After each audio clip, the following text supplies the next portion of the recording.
जय भीम, नमो बुद्धाय, आदाब, सत श्री अकाल, नमस्कार, गुड आफ्टरनून। साथियों,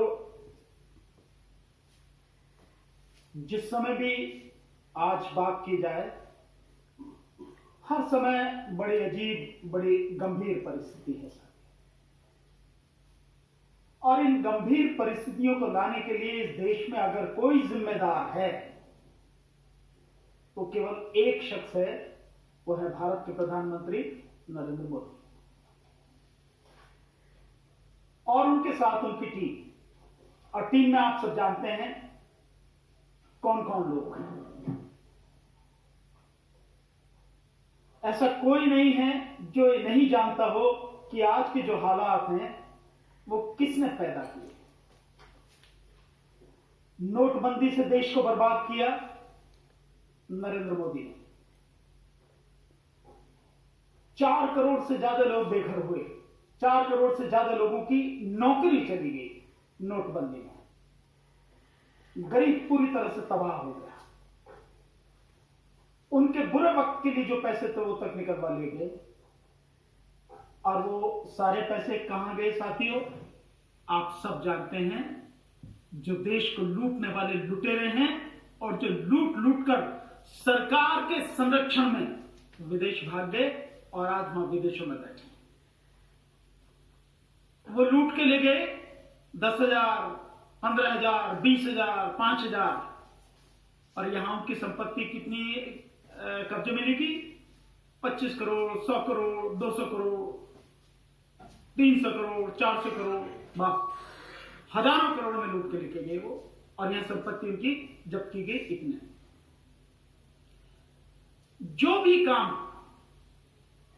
प्रधानमंत्री ने देश की भलाई के लेके कह के किया, उस सब में देश के साथ धोखा हुआ, देश की जनता के साथ में विश्वासघात हुआ, और कुछ नहीं हुआ साथियों। नोटबंदी के 4 बताए गए थे काम: आतंकवाद, काला धन, और जो जाली नोट हैं, और देश की तरक्की के लिए ये नोटबंदी की गई थी। लेकिन आप समझते हैं साथियों, न तो आतंकवाद खत्म हुआ, न काला धन आया, न भ्रष्टाचार खत्म हुआ, और न ही जाली नोट बंद हुए। आज की तारीख में जाली नोटों की संख्या उससे कई गुना है जितनी उस समय थी। उस समय ध्यान हो आपको कि जो सरकारी रिपोर्ट थी उसके हिसाब से लगभग 400 करोड़ रुपए की जाली नोट देश में थे, और आज हजारों करोड़ में जाली नोट देश में। आतंकवाद रुका नहीं, हर दिन हमारे सैनिक शहीद हो रहे हैं, आप सबको मालूम है। भ्रष्टाचार चरम पर है। काला धन तो सरकार ने ही उसको पूरी तरह से संरक्षण दे दिया। जिस विदेशों से लाने वाले धन की बात कर रहे थे, वो विदेशों से वाला धन अब से करीब 6-7 महीने पहले रिपोर्ट थी 1.5 गुना हो गया, अब तो 2 गुने से ज्यादा हो गया होगा। और लुटेरे लूट के बाहर चले गए। इसके अलावा जीएसटी में जितनी बुरी तरह से जीएसटी लागू की गई वो सबके सामने है। व्यापारियों की क्या हालत है तो व्यापारी ही बता सकते हैं, विशेषकर छोटे व्यापारियों की क्या हालत है वही बता सकते हैं। लेकिन हजारों बार जीएसटी के नियम बदले गए। अरे अगर आपने एक सही चीज की थी तो इतने नियम बदलने की क्या जरूरत थी? बार बार बदले। एक देश एक कर की बात थी, क्या आज एक देश एक कर है? यानी इसके अलावा तो ये छोड़िए, जीएसटी में ही कहीं 28%, तो कहीं 22%, कहीं 18%, कहीं 12%, कहीं 5%। कहां है एक देश एक टैक्स? पेट्रोल को, डीजल को, इनको इसमें जीएसटी में क्यों नहीं जोड़ा गया? इसके साथ क्यों नहीं रखा गया? नहीं हो सकती हो। ये सारी की सारी चीजें आपके सामने हैं, सब कुछ। तो जीएसटी में बर्बाद। इसके अलावा साथियों, अब ये कोरोना संकट में लॉकडाउन, बहुत ही दुर्भाग्यपूर्ण स्थिति है कि जिस समय नोटबंदी की गई, बिना किसी से चर्चा किए, बिना पार्लियामेंट में सारी बातों पर एक एक करके चर्चा किए लागू कर दी गई। मात्र 4 घंटे के अंदर रात को 8 बजे आए आप टीवी पे और कह दिया प्रधानमंत्री ने कि 12 बजे से जो पुराने नोट है वो बेकार हो जाएंगे और नए नोट चलेंगे। ठीक इसी तरह से लॉकडाउन किया, 8 बजे आए और रात को 12 बजे से लॉकडाउन होगा। आपने लॉकडाउन कर दिया और उसके बाद जो जहां है वही रहेगा। और अब उसके बाद हालात आप देखिए कि जिस समय लॉकडाउन किया, होना यह चाहिए था कि तकरीबन जो 5-7 दिन का, लगभग हफ्ते भर का समय देके जितने भी लोग प्रवासी मजदूर इधर उधर फंसे हुए थे, तकरीबन 10 करोड़ या उससे भी ज्यादा, तकरीबन 23 करोड़ के लगभग जो प्रवासी मजदूर हैं इधर उधर फंसे हुए हैं, वो सारे के सारे मजदूर उनको वहीं पे रोक दिया गया। होना यह चाहिए था कि उन सबको फ्री रेलवे के माध्यम से, फ्री बसेस के माध्यम से उनके घर पहुंचाया जाता, फिर लॉकडाउन किया जाता। वो एक समझदारी भरा फैसला होता। लेकिन उसके बाद क्या हुआ? नहीं, आपने 4 घंटे पर लॉकडाउन कर दिया, फिर लॉकडाउन को फिर बढ़ा दिया। पहले 21 दिन, फिर 19 दिन, 40 दिन का कर दिया। और जब लोगों को लगा कि शायद खुल जाएगा, लोग बाहर निकलने शुरू हुए, तो फिर किस तरह की भीड़ बस अड्डों पर आपने देखी, वो सब आपकी आंखों से नजर आया है। चाहे वो दिल्ली का हो, चाहे बॉम्बे का हो, चाहे गुजरात का हो, कहीं का भी हो, पूरे देश का नजारा आपने देखा। और उसके बाद फिर से लॉकडाउन कर दिया गया, फिर तीसरी बार लॉकडाउन बढ़ा दिया गया। इस तरह से जो लगातार लॉकडाउन चल रहा है, उस लॉकडाउन में लगातार स्थिति गंभीर होती चली जा रही है। आप देख रहे हैं, लाखों नहीं करोड़ों की संख्या में जो प्रवासी मजदूर हैं वो सड़कों पर चल रहे हैं।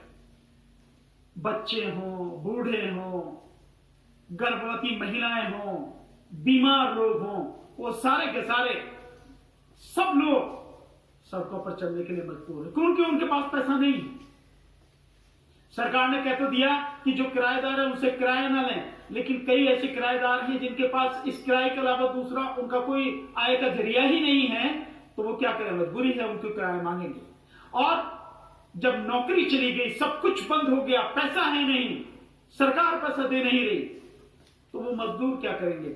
आखिर में इन मजदूरों को मकान खाली करना पड़ा। आपने ट्रेनों की व्यवस्था की नहीं, और जो ट्रेनों की व्यवस्था की है, बड़ी शर्म की बात है, डूब के मर जाना चाहिए इस केंद्र सरकार को और इससे जुड़ी हुई सभी राज्य सरकारों को कि 14 लाख लोगों को पिछले 15 दिन में या 20 दिन में पहुंचाने का जो दावा कर रही है ट्रेन के, हमने 14 लाख लोगों की 4-5 दिन पहले की जो खबर है, अब और कुछ लोगों को पहुंचा दिया होगा, और अब तो और भी बुरी हालत कर दी गई है।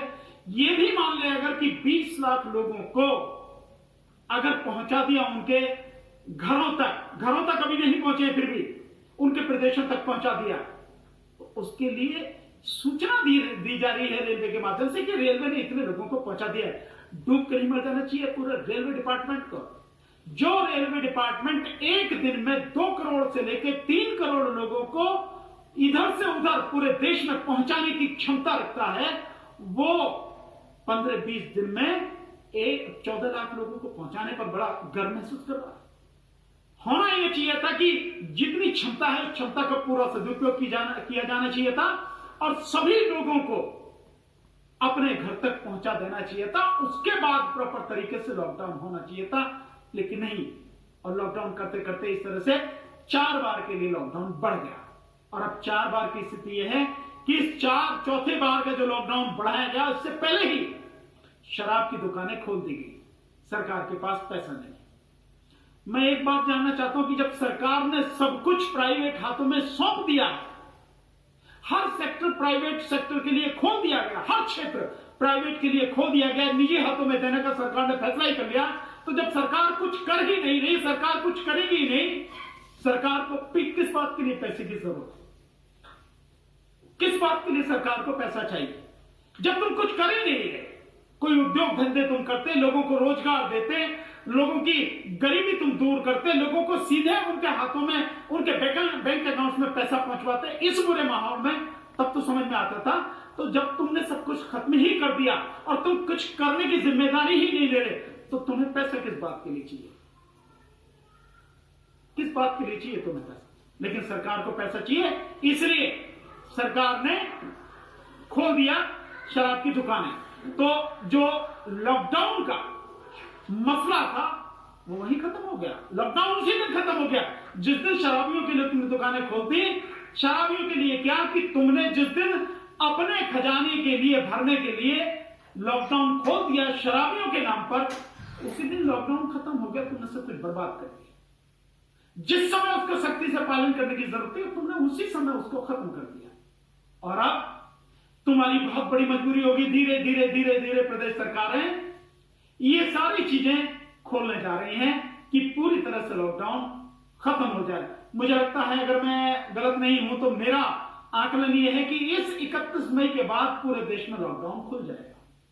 अब आप सोचिए, एक प्रधानमंत्री जिसको उसके दलाल और गुलाम मीडिया ने, उसके गोदी मीडिया ने इतना बड़ा एक व्यक्तित्व बना दिया कि वो जो कर रहा है सही कर रहा है, देश में उसके अलावा कोई है नहीं करने वाला, वो दूसरा व्यक्ति नहीं है। जबकि ऐसे पता नहीं कितने इससे कहीं बढ़िया बढ़िया लोग इस देश में पड़े हैं। अगर उन्हें मौका मिले तो ये कुछ नहीं इसने किया, इसने तो देश को बर्बाद कर दिया। वो देश को तरक्की की राह पर ले जा सकते हैं, देश को वाकई में विश्व गुरु बना सकते हैं। ऐसे काबिल लोग इस देश में पड़े हैं। लेकिन एक नकारा व्यक्ति को, एक झूठे व्यक्ति को इसके गोदी मीडिया ने एक बहुत बड़ा व्यक्तित्व बना के झूठ का आडंबर खड़ा करके लोगों के सामने पेश किया, और आज उसका झूठ सबके सामने पूरी तरह से नंगा हो गया। नोटबंदी के समय नंगा हो गया। 50 दिन का समय मांगा था कि 50 दिन में अगर सब कुछ ठीक नहीं हो तो जो जिस चौराहे पर कहो मैं वहां जाऊंगा, जो सजा दोगे मैं वो करूंगा। न चौराहे पे आया आज तक, न ही सजा भुगती, बल्कि अपने झूठ को और सच बताकर और महिमा मंडित करके उसको छुपाने की कोशिश की गई। ऐसे ही अब लॉकडाउन बढ़ता गया 4 और अब लगभग इसे खोलने जा रहा है। अब आप सोचिए, जिस समय केवल 500 लोग संक्रमित थे दूसरे देश, हमारे देश में उस समय लॉकडाउन किया गया और अब 1.5 लाख से ज्यादा लोग संक्रमित हो चुके हैं। 1.5 लाख से ज्यादा, और 4000 के लगभग लोगों की मौत हो चुकी है। अब लॉकडाउन को खोलने की स्थिति आ रही, क्योंकि सरकार के पास कुछ है नहीं, बचा ही कुछ नहीं है सरकार के पास। सरकार पूरी तरह से फेल, नोटबंदी में फेल, जीएसटी में फेल, लोगों को नौकरी देने में फेल, महिलाओं की सुरक्षा में फेल, देश को तरक्की के रास्ते पर ले जाने में फेल। सबका साथ, सबका विकास, और तो सबके विश्वास की बात कर रही है। हकीकत यह है कि किसी का साथ नहीं, केवल अपना विकास और सब पर अविश्वास, ये स्थिति है सरकार की।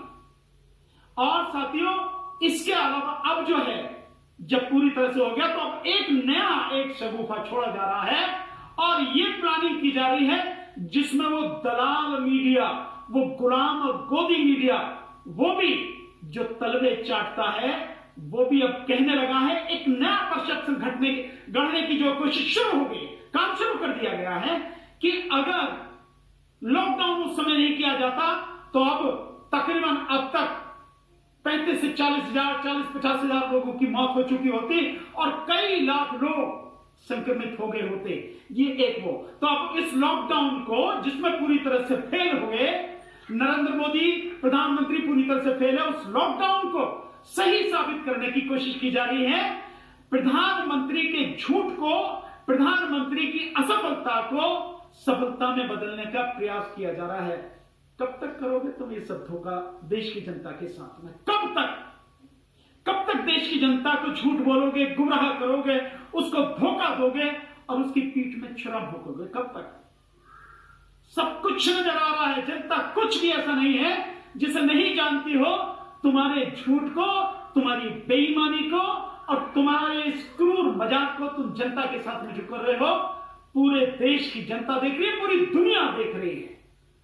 इसी से समझ में आ जाना चाहिए कि जो एक बच्ची है बिहार की, 15 साल की लड़की, अपने बीमार पिता को 1200 किलोमीटर साइकिल पर लेकर गई है, पहुंची है, और ट्रंप की बेटी ने उसके ऊपर कमेंट किया है, उसको धन्यवाद दिया है, उसकी बुरी बुरी प्रशंसा की है। तो तुम समझ लो कि दुनिया देख रही है, तुम्हारी हरकत को किसी से छुपनी नहीं है, हर कोई देख रहा है। और तुम इसको महिमामंडित करने की कोशिश कर रहे हो। कब तक धोखा दोगे तुम इसको? जो ये कहना चाह रहे हो कि अगर लॉकडाउन नहीं किया होता, अरे आपको चाहिए कि अगर वाकई में समझदारी से काम लिया गया होता, लोगों से बात करके बहुत ही प्लानिंग के साथ अगर ये लॉकडाउन किया गया होता, तो सबसे पहले सभी मजदूरों को, प्रवासी मजदूरों को उनके घर पहुंचाया जाता। उसके बाद बहुत सिस्टमेटिक ढंग से इसको लॉकडाउन करना था, और इस लॉकडाउन को भी तब करना था, उससे भी पहले अगर करना था तो जब 19 जनवरी को पहली बार यहां पर एक केस आया था, उसी समय जितने भी बाहर से आने वाली फ्लाइट्स हैं सबको बंद कर देना चाहिए था। जो 25 फरवरी को ट्रंप की चापलूसी में जो प्रोग्राम किया गया अहमदाबाद में, जिसकी वजह से ये कोरोना आया है यहां पे, उसको उसी समय बंद कर देना चाहिए था।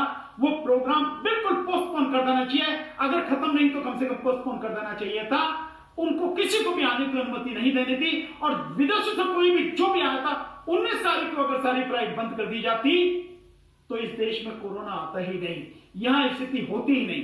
और उस सब के बावजूद भी उसके बाद जब जैसे ही मौका मिला तो सरकार बनाने में, मध्य प्रदेश में सरकार बनाने में और कर्नाटक में जो सारा का सारा, क्योंकि यहां से कर्नाटक ले गया, वहां से वहां मध्य प्रदेश सरकार गिराने की जो स्थिति रही और अपनी सरकार बनाने की, वो हालात अगर वो नहीं करते, सत्ता की हवस अगर नहीं होती, ईमानदारी से देश को बचाने का काम किया जाता, तो उसी समय होता। और उसके बाद में सभी प्रवासी मजदूरों को उनके घर पहुंचा दिया जाता।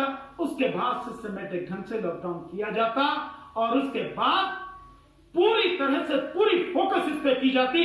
तकरीबन 5 लाख करोड़ का एक बजट, स्पेशल बजट मेडिकल उसके लिए रखा जाता, जिसमें पूरी की पूरी जो पीपीई किट है वो है, जो टेस्टिंग किट है वो है, हॉस्पिटल्स हैं, टेम्परेरी हॉस्पिटल्स बनाने थे, वो सारी की सारी चीजें करके, ताकि जो भी हमारे डॉक्टर्स हैं, नर्सेज हैं, मेडिकल स्टाफ है, पैरामेडिकल स्टाफ है, लैब असिस्टेंट है, पुलिस वाले हैं, आर्म फोर्सेस वाले हैं, पैरामिलिट्री फोर्सेस वाले, जो भी लोग इसमें लगे हुए हैं, हमारे सफाई कर्मचारी हैं, उन सबको प्रॉपर जो पीपीई किट दी जाती, और तब ये सारी चीजें करके सिस्टमेटिक ढंग से इसको कंट्रोल किया जाता। निश्चित रूप से आज जो गंभीर हालात पैदा हो गई, ये नहीं होते। इसके लिए अब जो स्थिति हो रही है और अब जो हालात हो रहे हैं, इसके साथ साथ ये बहुत गंभीर परिस्थिति है। और जिस परिस्थिति में अब देश को मरने के लिए इस बीजेपी नरेंद्र मोदी सरकार ने छोड़ दिया है, और जो दलाल मीडिया अब इस सब चीज को सही साबित करने में लगा हुआ है, ये सारे के सारे लोग अगर सही तरीके से काम करते नहीं होता, और अब जो हालात पैदा हो रहे हैं उनमें देश बड़े भयानक संकट की तरफ दौड़ रहा है, चल नहीं रहा, दौड़ रहा है। अगर एम्स दिल्ली के, all India institute of medical sciences के जो डायरेक्टर हैं श्री रणदीप गुलेरिया, उनकी अगर बात माने तो जून और जुलाई में भयानक जो चरम है इसका आने वाला, और वो अभी से साफ दिख रहा है कि अब हर दिन 6-7 हजार जो केस हर दिन आ रहे हैं, और तकरीबन 150 लोगों की मौत हर दिन हो रही है, तो लगातार बढ़ता चला जा रहा है यहां पर। और कहीं ऐसा ना हो कि बॉम्बे ऐसा ना हो, तथागत से मैं दुआ करूंगा, उनसे प्रार्थना करूंगा कि ऐसा नहीं होना चाहिए।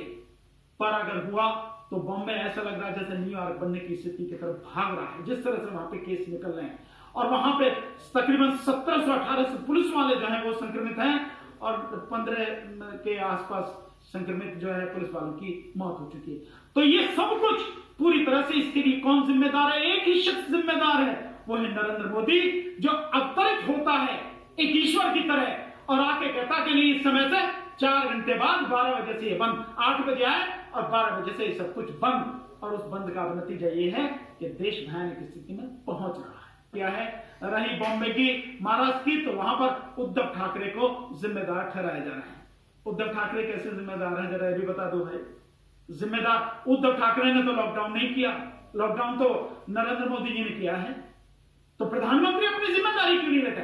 मतलब देश मर जाए, लोग मर जाए, लेकिन प्रधानमंत्री अपनी जिम्मेदारी लेने को तैयार नहीं है। क्या इतना साहस नहीं है? हाँ, मैं जानता हूं साहस नाम की चीज नहीं, वो 56 इंच का सीना तो सिर्फ कहने के लिए है, साहस नहीं है। साहस तो एक छोटे से एक अदृश्य व्यक्ति के बराबर भी साहस नहीं है, जबकि प्रधानमंत्री में साहस बहुत जबरदस्त होना चाहिए, लेकिन नहीं है। इस मीडिया के माध्यम से झूठ फैलाने की जरूर नीति उन्हें आती है और कुछ नहीं। जिम्मेदारी खुद लें, कहें देश के सामने आके मैं हूं उसके लिए जिम्मेदार, मैंने लॉकडाउन किया और मैं इस लॉकडाउन में फेल हूं। अब सब बताएं कि स्थिति में यह हो गया तो अब कैसे करा जाए, इसको कैसे बचाया जाए। मैं अपनी हार मानता हूं, अपनी असफलता स्वीकार करता हूं। क्या है प्रधानमंत्री में इतना हौसला? है 56 इंच का कलेजा? 56 सेंटीमीटर का ही हो, मैं तो कहता हूं 56 मिलीमीटर का भी नहीं है। अगर होता तो ये जिम्मेदारी लेते, लेकिन जिम्मेदारी से भाग रहे हैं और बिहार चुनाव की तैयारी कर रहे हैं। कोई बात नहीं साथियों, मेरा आपसे कहना है, आपको फैसला करना है। स्थिति बहुत गंभीर है, हम सबको संभल के रहना है और जब भी घर से बाहर निकले मुंह पर अपने जो है मास्क लगाकर निकले, नहीं तो अंगोछा या कपड़े से बहुत अच्छी तरह से बांध के निकले। जितना भी हो सके 6 फीट की दूरी का हम लगातार पालन करें।